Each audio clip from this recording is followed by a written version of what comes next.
Order! Order! You are an incorrigible delinquent at times. Behave yourself, man!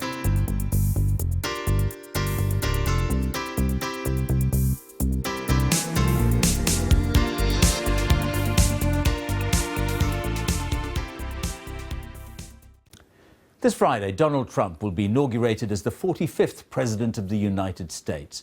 But his election campaign was one of the most divisive of recent times, and thousands are planning to protest against his presidency. Opposition is particularly strong in California, where his plans to deport illegal immigrants and build a wall on the Mexico border have come in for fierce criticism. From Los Angeles, James Cook sent this report.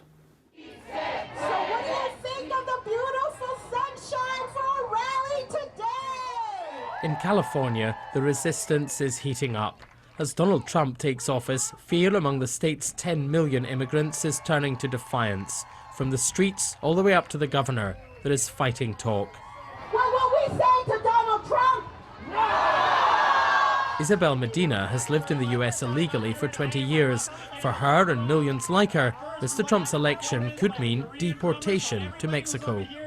It was shocking, and at that very moment, it was scary because our people were thinking, oh my God, what's gonna happen to my family? Does Mr. Trump secretly agree? As his campaign wore on, the focus shifted from mass deportations to removing criminal aliens. My son, Ronald da Silva, was murdered April 27, 2002 by an illegal alien. My husband was shot by an illegal alien.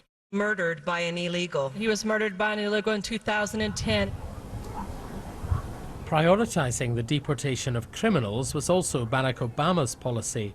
But here on the border, there could be a big change, an even bigger wall, paid for, says Mr. Trump, controversially, by Mexico. A nation built on immigration no longer feels like a refuge for the tired and the poor. Mr. Trump's election has thrown up a fundamental question. What is it to be an American? For many of the new president's supporters, the answer is rooted in history, in a sense of white, English-speaking European identity. Here in Los Angeles, it's a very different story. Deportados. How do we translate that to English? Deported. What does that mean? At this museum, students are learning about the founding of LA by Mexicans, Africans and Native Americans, as well as Spaniards.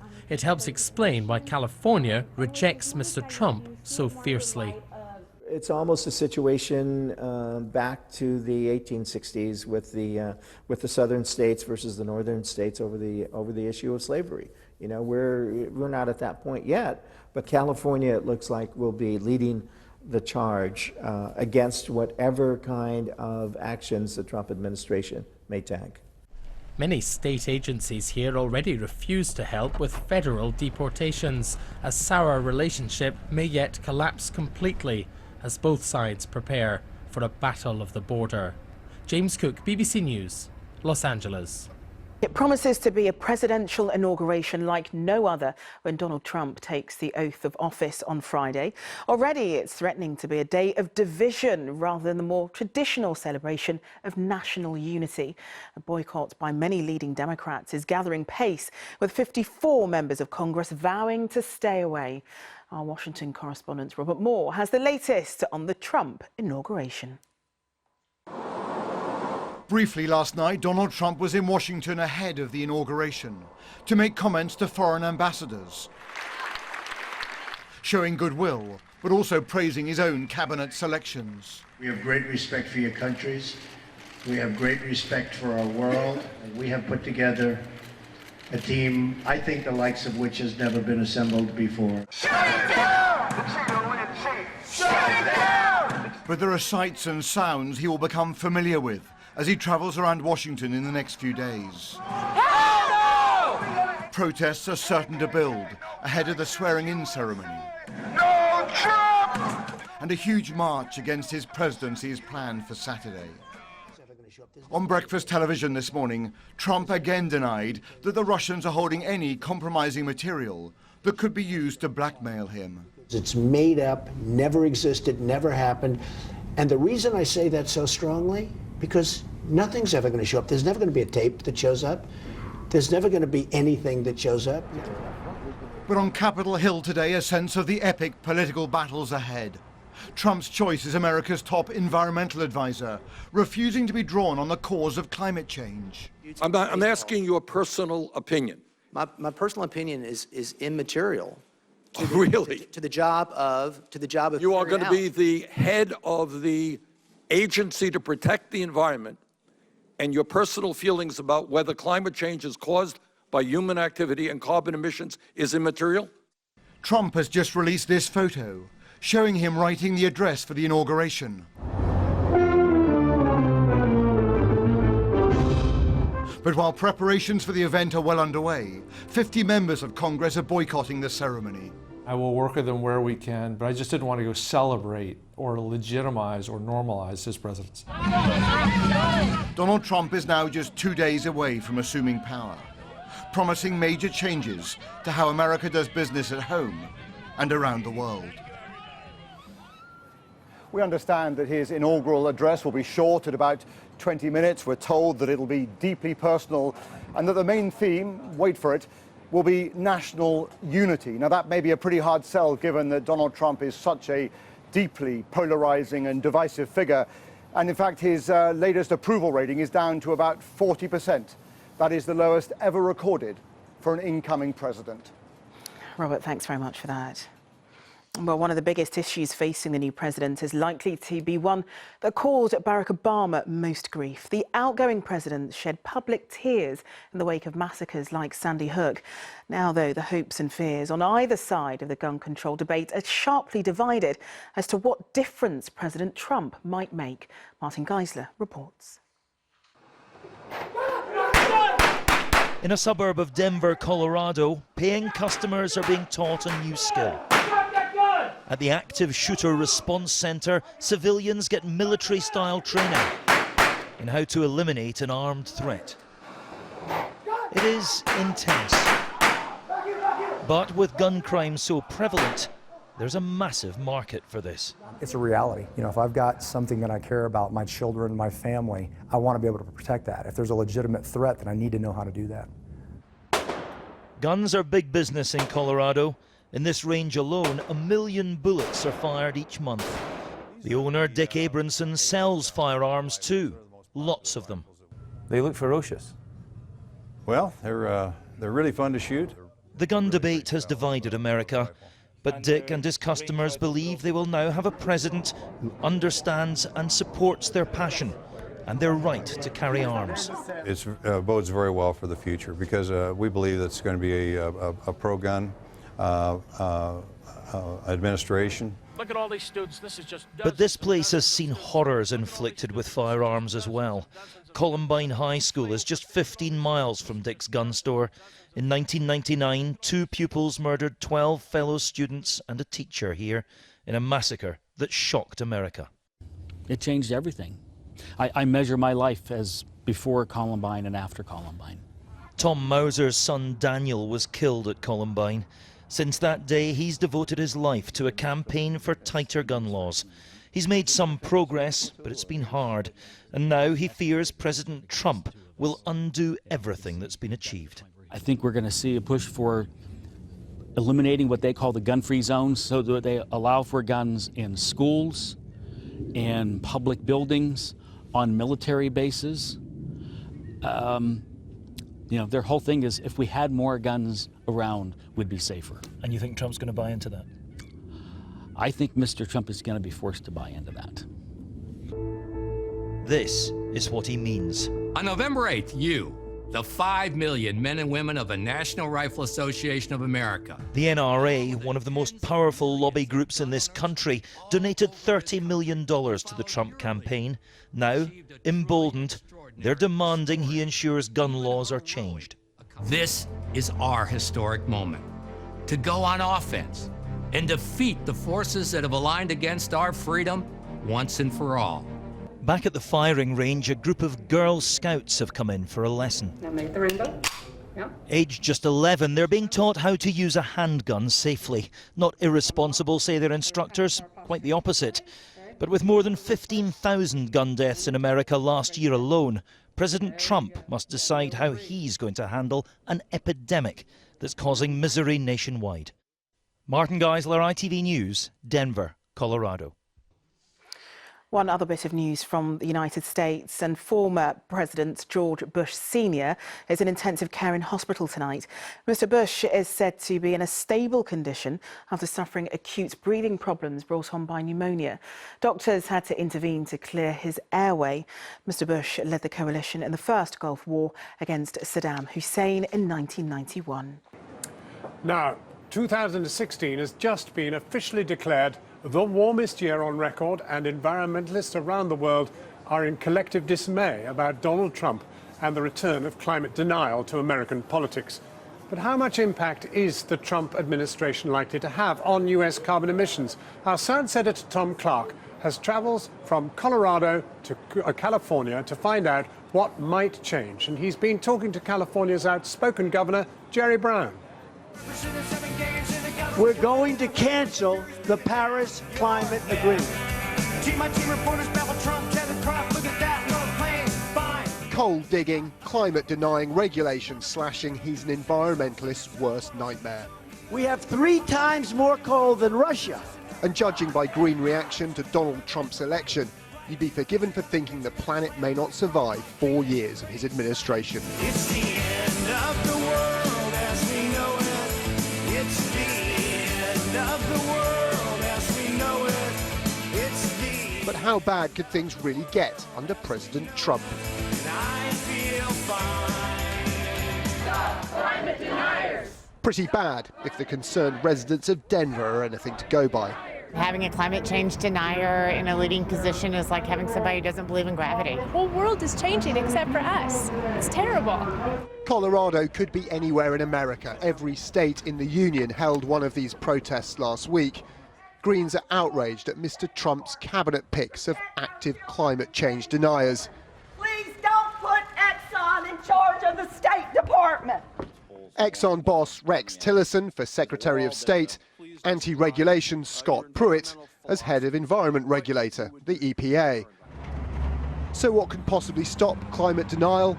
Well, for one thing, the power of individual states to pass their own environmental laws. Step forward, California. Some politicians even want to shut down the EPA's ability to regulate carbon. I would like to strap their mouth to an exhaust pipe of a truck, turn on the engine, and let's see how long it would take them to tap out. This is absolute nonsense. It's all bogus. The state's former governor Arnold Schwarzenegger's termination video went viral. But threats to one side, green states like California can always try seduction.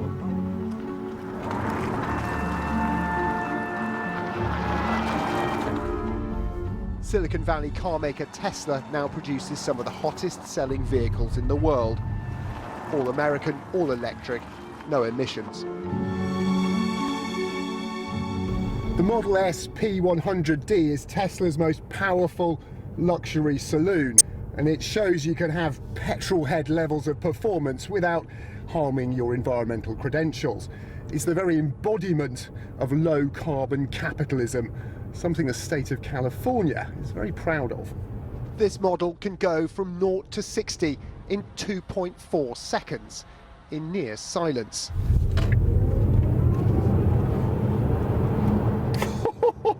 It's the fastest mass-produced car on the road. Having elevated electric cars to a desirable luxury, Tesla is now selling high-end batteries to store electricity at home. It can be mounted on your wall or it can sit on the floor as well. Their Powerwall is sold as a backup for renewable energy, currently spreading rapidly across the US. The company's products are currently for the elite. The car they lent us costs around £120,000. But it's one of many Californian companies proving the state's economy can grow fastest while cutting its emissions. The current governor of California isn't afraid to go it alone. Do you think you can continue to grow a greener, low-carbon economy in California, given some of the appointees that the Trump administration seem to be putting in? I believe that the science of climate change is clear and getting stronger. The consequences of the changing climate is real and can be quite devastating. Therefore, wise people will respond.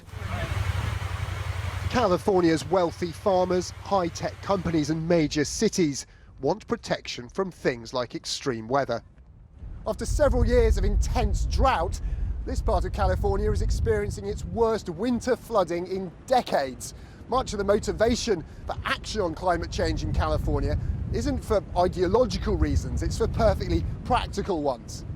We started getting climate disruptions, rising sea level, heat waves, destruction of our crops, the migration of dangerous tropical diseases. We're going to do something. And part of the doing something is mitigating the carbon emissions and slowing them down. It's not a choice. It just happens to be a political pause that will not sustain itself in the face of science. Team Trump stresses it has every intention to protect the environment. Its motivation is simply to remove green regulation it sees as an obstacle to economic growth. But leading investors in California argue the two are not mutually exclusive. Really, economics matters. Cost reduction is pretty much that trumps everything. And the fact that wind and solar's come down, what, 70% in the last 9 years or so. Wind bids are now cheaper than oil and coal bids in many places. And so you can't argue with cost reduction. I mean, we've seen that movie before. Hal Harvey helped the outgoing president shape environmental policy, and even he retains some optimism. For reasons which I have never fathomed, it is an act of conservative faith to deny the existence of climate change. I don't think we're going to win an ideological battle on that front. So switch gears. Focus instead on the cheapest way to meet society's energy goals. Every American wants energy that's reliable, affordable, and clean. Republicans and Democrats alike. Nobody likes asthma. Nobody likes their kids having trouble breathing. So let's just do clean energy without having the climate debate. So if the incoming administration is prepared to support the best performing parts of the US economy, America's environmentalists may have less to fear than they first thought. Tom Clark, Channel 4 News in California. Joining us now is Lena Epstein, the Michigan chair of the Trump campaign during the election, and the Washington Post's Jonathan Capehart. The day after Donald Trump's victory, we brought both of them together on Channel 4 News, and I asked Jonathan Capehart this question. You are a gay, black Washington Post columnist and much celebrated. Is this your America? Are you worried that it may become another America? That is a very powerful question, John, and it moves me almost into silence because the election of President Obama was a great moment for this country. And now we stand 2 months away from all of that disappearing. And as an African American, as an openly gay man, and as an American, that frightens me. Well, now that was November. We're now 46 hours from the inauguration itself. Jonathan, has anything happened since then that's made you feel, well, maybe it's going to be okay? Personally, the only thing that's happened since then is that I got married. That has made me feel like things will be okay. Congratulations. But thank you. But on the political front, I have to say no. Even though as an American, I was hoping that, you know, by this time, I'd have a better sense, a more secure sense of who he would be as president and where we would be going as a country with him as president. I'm not there, and in fact, things that have happened since then actually have made me even more concerned. I wonder what you got from Lena though, because she's a Republican. She backs the Trump campaign, who was chairing it in Michigan, yet she was extraordinarily humane in that moment. Yes, in that moment, and look, I think still now, possibly. Well, sure, of course, yes, and yes, she is. But we have to keep in mind that my hurt, my pain, my concern has more to do with the man who's about to take the oath of office than it does with the individual people who supported him, and especially someone like Lena, who to my mind is not someone who's new to politics and is about burning the place down. She expressed a compassion and a warmth that I wish would be emulated by how the do you president-elect. see it, Lena? I think it's incredible that the three of us are standing here in our nation's capital having this conversation. I think as much as we might disagree on our candidate, I think one thing is for sure, democracy is working. And I feel emotional inside in this moment with the two of you, thinking about that day back in November and how vulnerable you were in your communication. And feeling emotional, as you said, 46 hours away from the moment that we make Mr. Trump our next president. But I'm mostly moved by the fact that people that are maybe have such strong ideological differences can still be friends.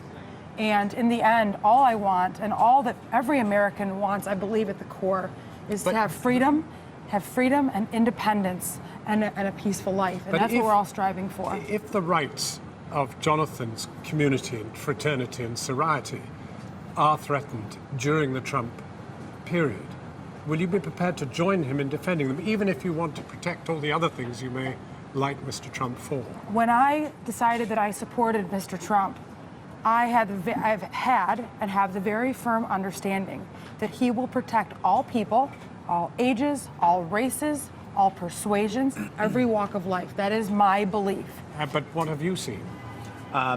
Look, I'm just going on the president-elect's words, and as I've come to learn since Election Day, you can't focus too much on what he says. Once he takes the oath of office, it's about actions. And I'm going to be paying attention not just to the words, but paying attention to the actions. And if he follows through on a Muslim registry, if he follows through on deporting 11 million people, including the American-born citizens of those undocumented immigrants, then there's going to be a real problem and a real issue and a real test of someone like Lena, who, who is in this for all the right reasons, but could be faced with a situation where her support for the president and her support for our Constitution and our democracy and our way of life will clash.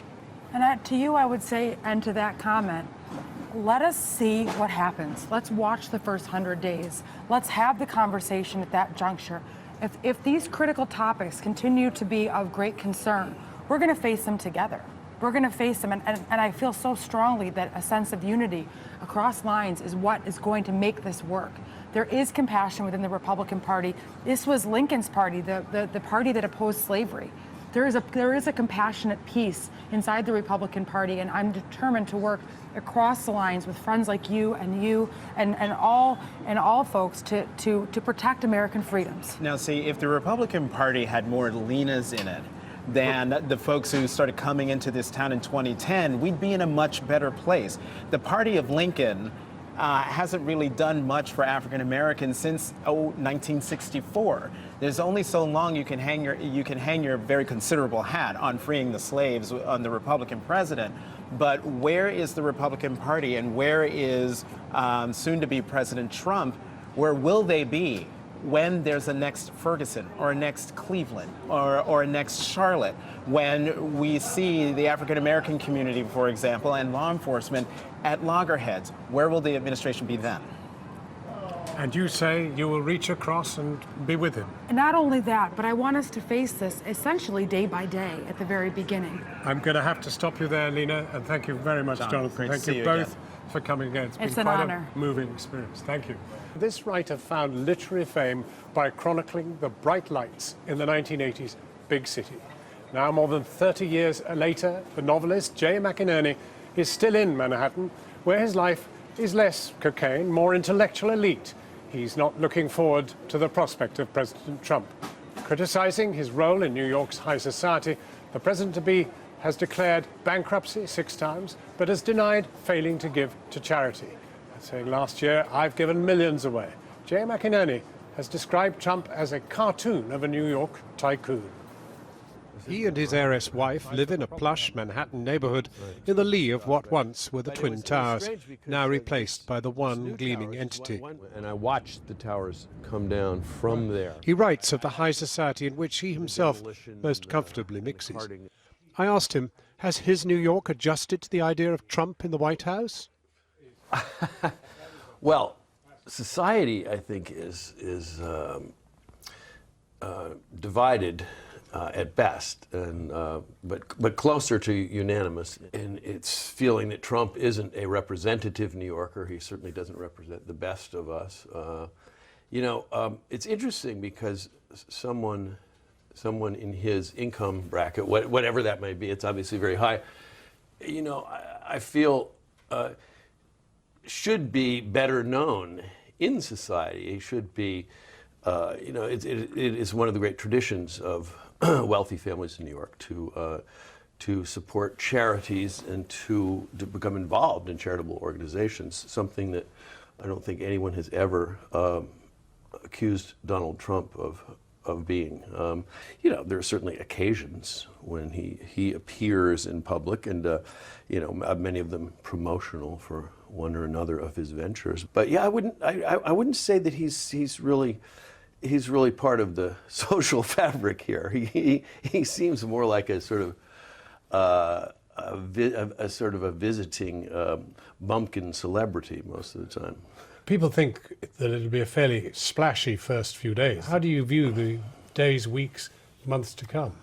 Well, I'm sure it will be splashy. I mean, everything he's done has been dramatic. I think we were all hoping against hope that after he got elected, he would temper his immaturity, his tendency to bully, his impulsiveness, all reflected in this absurd Twitter feed. And in fact, if anything, he's become more rambunctious.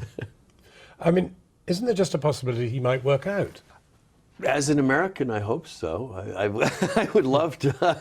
I would love to have a reason to be optimistic.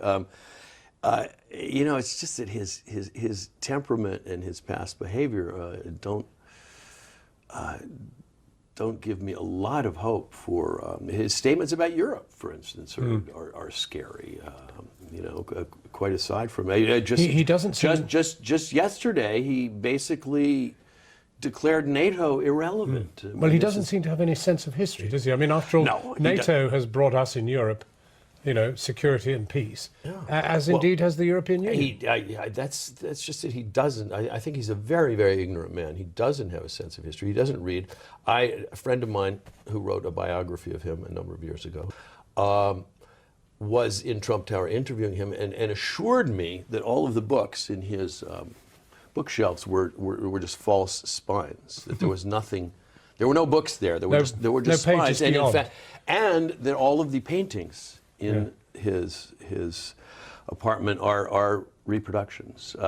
I mean, this is just an indication to me of a man who is utterly without culture or learning, and that's a terrifying thing. Does he know the history of NATO? Does he know what it does actually? There's no indication that he does. But then, what does it say of your America?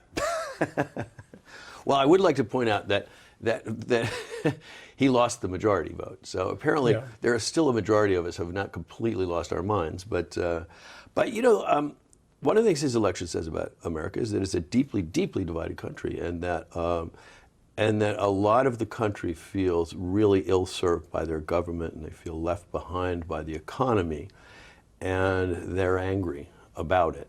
And it's hard to begrudge them their disillusionment and their anger. If they, I think they may find that Trump is not the person to redress their grievances in the long run. Before we end this interview, can you think of anything that makes you joyful about the coming times? Well, as a writer, I think I'm going to have a good time. For a novelist, people behaving badly is a much more interesting area than virtuous people. I think I'm going to have a lot to write about. Jay McInerney talking to me in New York. And while we've been on air, President Obama has just been giving his final news conference. Kylie is still at the White House. Kylie? Yes, it's still going on, in fact, John. The tone of it so far has been very warm. Certainly a crowded press corps room today, even though in the past Obama has been criticised, of course, for maintaining some distance from the press corps. Today he's congratulated the press on doing their job and scrutinising him. Of course, he hasn't been speaking directly about Donald Trump, but really his comments serve as a corrective to a candidate, an incoming president who sees the press as the crooked media and has had a very combative relationship with members of the media already. Indeed, there were plans, we understood, to move the press corps outside of the White House, and certainly one of President Obama's comments could be interpreted as him criticising that, because he's spoken about how important it is, the freedom of the media and the role that that plays in underpinning American democracy. It goes without saying that essential to that is a free press. That is part of how this place, this country, this grand experiment in self-government has to work. It doesn't work if we don't have a well-informed citizenry, and you are the conduit through which they receive the information about what's taking place in the halls of power. So America needs you, and our democracy needs you. So a final defence of the freedom of the press by President Obama, and really a shot across the bow of Donald Trump, a warning that people will be watching for him to keep some level of openness, some level of accessibility for the media in his presidency. We're going to miss him, and we'll be back here in Washington tomorrow, the eve of the inauguration. One person who won't be here is former President George Bush Sr. He's in intensive care in a Houston hospital, although now said to be resting comfortably after suffering pneumonia.